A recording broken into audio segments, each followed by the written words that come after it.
Madame, Monsieur, bonsoir. C'est un plaisir de vous retrouver à ce rendez-vous de l'information. Au sommaire de cette édition, l'entreprise de lunetterie La Paire Bénin a signé un partenariat avec la Jeune Chambre internationale Cotonou Espoir. Les objectifs sont à suivre dans cette édition. Encore quelques jours pour le démarrage de l'examen du certificat d'études primaires. Dans ce journal, vous suivrez comment se déroulent les derniers réglages dans certaines écoles de la ville de Cotonou. Bola Ahmed Tinubu est officiellement président des 216 millions de Nigérians à la faveur de la cérémonie d'investiture qui a eu lieu aujourd'hui à Abuja. C'est tout pour le sommaire. Voici le développement de ce journal.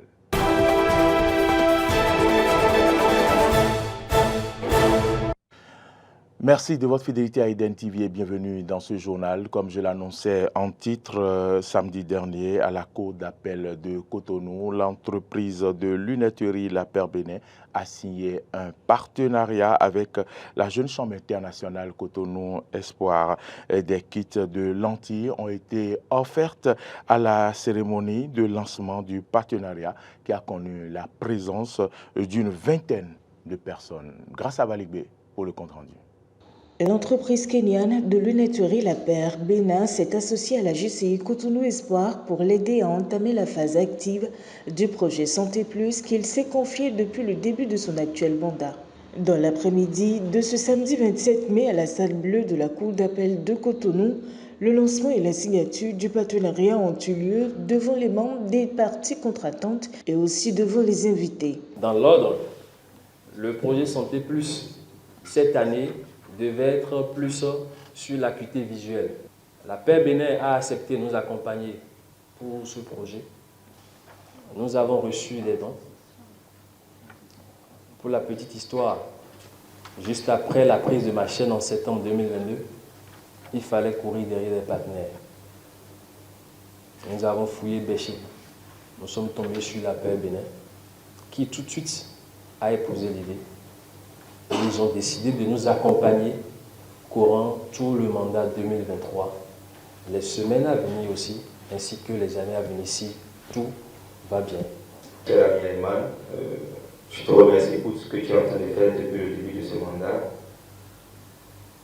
Et le seul conseil que j'ai à te donner, c'est ce que moi aussi j'ai lu dans un livre d'un enseignant philosophe, Confucius, qui dit lorsqu'il est évident que les objectifs ne peuvent pas être atteints, il ne faut pas changer les objectifs, il faut changer les actions pour pouvoir atteindre toujours ces objectifs. Pour Anderson Boizou, représentant le Bureau national de la JCI, c'est une satisfaction pour l'organisation de voir les avancées et progrès notoires de la JCI Cotonou Espoir. Félicitations à la JCI Cotonou Espoir pour toutes les séances de formation organisées et tenues au cours du premier quadrimestre, pour le rendu des projets Les enfants, notre priorité.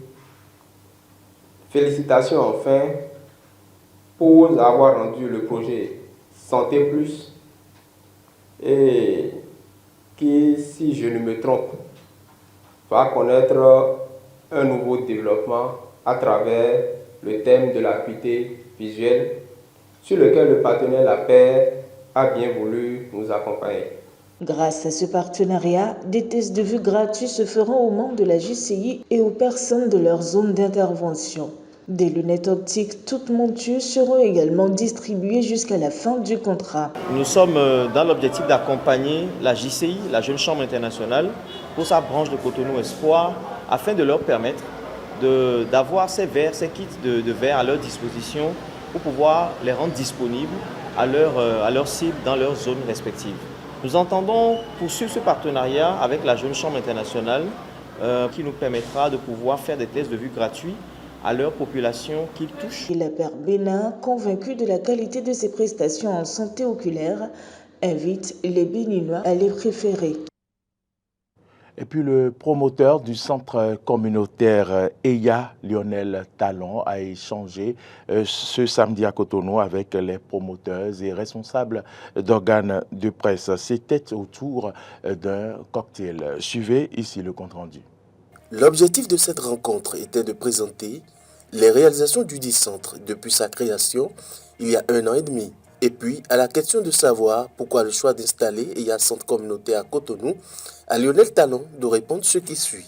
La première question, effectivement, le choix de Cotonou comme le lieu d'implantation du premier centre, il est fait de manière un petit peu... J'ai grandi dans cette ville, c'est ma ville, donc c'est le choix du cœur.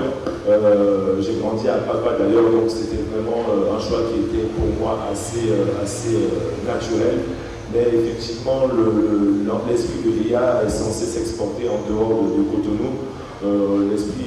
L'idée est d'avoir des centres, donc des édifices tels que celui-ci, dans plusieurs villes du Bénin, mais au-delà de ça, c'est pouvoir, sans pour autant avoir des endroits, des centres IA, pouvoir exporter IA dans des écoles, dans des quartiers, donc travailler dans différentes villes du Bénin avec les responsables communautaires pour savoir comment est-ce qu'on peut apporter ce qu'on fait ici au plus près des jeunes qui en ont besoin. Après avoir sollicité un partenariat avec les patrons de presse pour accompagner les différents projets du centre au quotidien, une visite guidée du centre a permis de découvrir le terrain de basket, le studio IA, la bibliothèque et la salle d'initiation à l'informatique.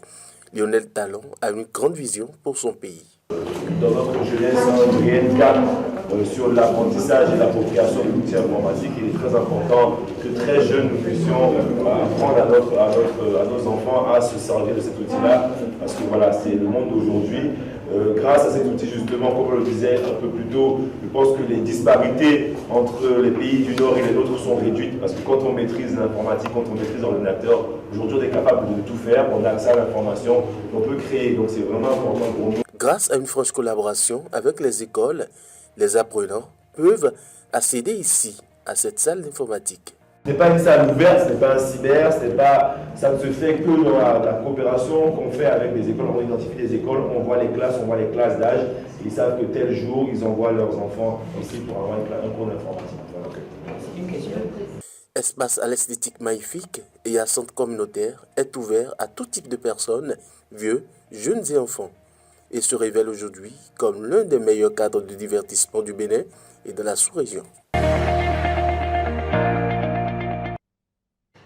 Et je l'annonçais en titre, les écoles primaires de la ville de Cotonou préparent activement l'examen du certificat d'études primaires, CEP, et session de juin 2023 à quelques jours du démarrage de la composition. L'heure est aux dernières révisions avec les candidats. Suivez ici le reportage sur la dernière descente effectuée par Clémence Tonoucoin dans quelques écoles de Cotonou. L'examen du certificat d'études primaires CEP, session de juin 2023, aura lieu du lundi 5 au jeudi 8 juin sur toute l'étendue du territoire national. Cet examen se prépare bien dans les écoles primaires de la ville de Cotonou. Enseignants et directeurs d'école mettent les bouchées doubles pour avoir un fort taux de réussite. À l'école primaire publique de Fifadi Groupe C, le directeur se veut rassurant. Nous sommes en train de mettre actuellement les bouchées doubles pour que tous les enfants soient totalement prêts, parce que nous venons de faire le deuxième examen blanc national pour le CEP. Et les quelques réglages qui restent à faire, c'est ça que nous sommes en train de faire. Et nous n'avons pas peur, parce que avec le premier et le deuxième examen blanc, nous avons atteint un seuil qui nous encourage. Le deuxième que nous venons de faire, par exemple, sur 37 candidats qui ont composé, 35 ont atteint le seuil, donc c'est pas mal. On n'a pas peur, les enfants même sont là, ils ont confiance en eux-mêmes. Et en ce qui concerne les cahiers de choix, le problème est réglé déjà. Du côté des cartes d'identité scolaire, il reste la plastification. Les enfants connaissent déjà leur numéro de table. Du côté des élèves, on se dit également prêt, même si des points d'ombre subsistent encore dans certaines matières telles que la mathématique. Les révisions se passent bien à l'école. Aujourd'hui, on avait fait lecture avec EST. J'ai encore des difficultés en mathématiques et en dictée aussi. Je suis prêt pour l'examen. Pour moi, l'examen, c'est comme une évaluation pour moi. Voilà, dans la matière que j'ai encore quelques difficultés, c'est dans la matière de mathématiques éditées. Je n'ai pas peur parce que les directeurs, les maîtres nous ont dit que c'est comme les compositions. On a déjà fait 2 examens. J'ai des difficultés en mathématiques. Je vais demander à mes frères et sœurs de m'étudier encore en mathématiques. Profitant de notre micro, le directeur Johannes Dadjo a prodigué quelques conseils, aussi bien aux candidats qu'à leurs parents. Comme conseil, je vais dire aux enfants qu'il n'y a pas ce qu'on va leur demander que leur maître ne leur a pas déjà enseigné en classe. Et l'examen du CEP n'est pas un concours. Donc, lorsque l'enfant est moyen, il va réussir. Qu'il ne s'affole pas. On ne va pas leur demander quelque chose qui va être plus difficile que jamais. Jamais. Ce que j'ai l'habitude même de dire à mes parents, c'est d'abord de tout faire pour que leurs enfants ne tombent pas malades. Ils n'ont qu'à les prévenir contre les différents maux. Et autre chose, qu'ils les mettent en confiance. Qu'ils les mettent en confiance. J'ai l'habitude de dire aux parents de ne pas traiter leurs enfants d'enfants tarés, de cancres et autres. Rappelons que pour le compte de cet examen, les candidats composeront en couture pour l'éducation artistique EA, puis en gymnastique et le lancer de balle, en éducation physique et sportive EPS. Parlons maintenant littérature avec Dorcas Carmel Kodia. La boussole de la femme et de la jeune fille, recueil de 80 tests, a été officiellement lancé ce samedi à Cotonou. C'est un livre préfacé par Claudine Afiavi Prudencio, marraine de l'événement. Suivez ici le compte rendu. C'est un recueil de 90 tests rédigés par 110 contributeurs, dont 57 béninoises et béninois, et surtout des étrangers de plusieurs pays de la sous-région. Sur la première et la quatrième de couverture de la boussole de la femme et de la jeune fille, plusieurs couleurs dominent et toutes les couleurs ont un sens. Le blanc domine, ou la couleur blanche domine de très loin. Cela renvoie encore à cet être exceptionnel que nous connaissons tous, la femme. Le blanc, symbole de pureté, de candeur, d'insouciance, d'immaculé, de sincérité et de pureté, je l'ai dit. La couleur noire, elle n'est pas dominante certes, mais elle est là, présente. Et en fait, la couleur rouge au vin, je vais le dire comme ça parce que ce n'est pas du rouge vif. Elle renvoie encore à la femme. La boussole de la femme et de la jeune fille, titre percutant et évocateur, tel est le constat fait par la marraine de l'événement, l'honorable Claudine Afiavi Prudencio, présidente de la Fondation Molara Prudencio, qui au travers de sa porte-parole a reconnu les mérites et la thérapie profonde que propose l'auteur. La boussole de la femme et de la jeune fille. Waouh! Quel titre percutant et évocateur. Et oui, immense est ma joie et grand est mon honneur d'être la marraine de cette admirable cérémonie. Cet ouvrage est une mine d'or. Bravo, les anglophones disent well done, kudos, adamacho medede.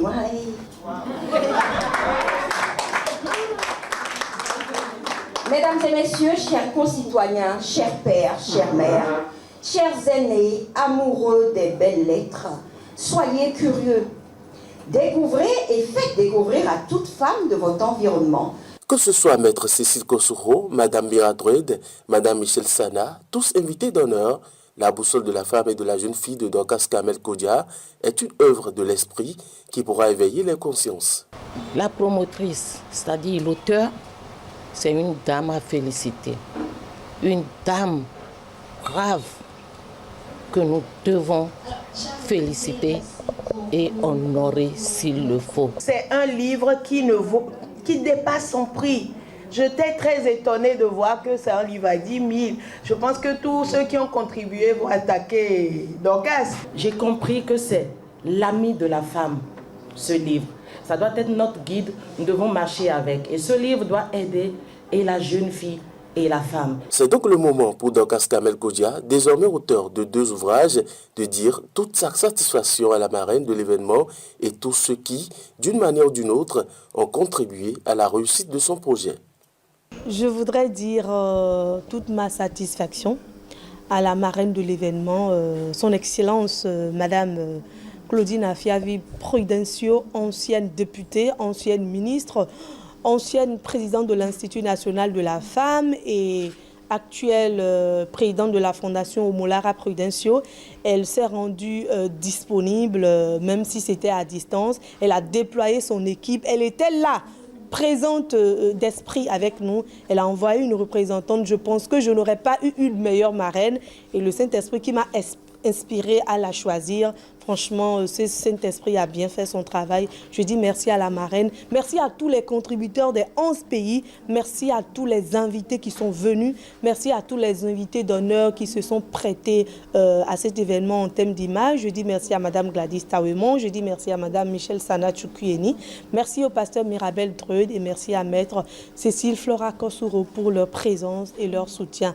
La femme est capable de beaucoup de choses, mais quand les femmes se mettent ensemble, c'est une force terrible qui déplace les montagnes. Il a rappelé que l'ouvrage La boussole de la femme et de la jeune fille est l'aboutissement du projet Mois de la femme, piloté par Dorcas Kamel Kodia au nom du réseau des femmes d'impact dans le cadre de la célébration de la Journée internationale de la femme.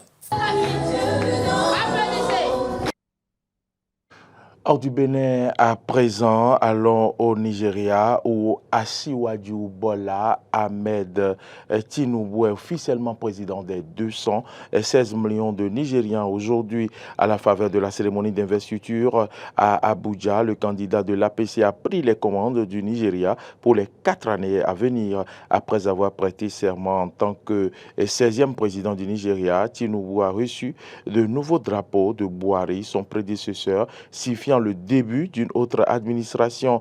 Et puis cette passation de commande marque la 7e transition démocratique consécutive du pouvoir en 24 ans de démocratie ininterrompue au Nigeria, après le retour à une administration civile en 1999. Naija News rapporte que les drapeaux reçus par le nouveau président ont été immédiatement hissés pour remplacer les anciens retirés plus tôt pour signifier la fin de l'administration de Buhari. Madame, Messieurs, c'est sur cette information que nous refermons ce journal. Merci à toutes et à tous de nous avoir suivis. L'information continue sur nos différentes plateformes YouTube, Facebook, Twitter et sur notre site internet www.belen-eden.tv. Vous pouvez également nous suivre en téléchargeant notre application. C'est bien Eden TV Diaspora FM, c'est sur Play Store et c'est sur App Store. Bonne suite de nos programmes et bonsoir, bonne semaine qui commence déjà demain, semaine de travail à toutes et à tous. Bonsoir.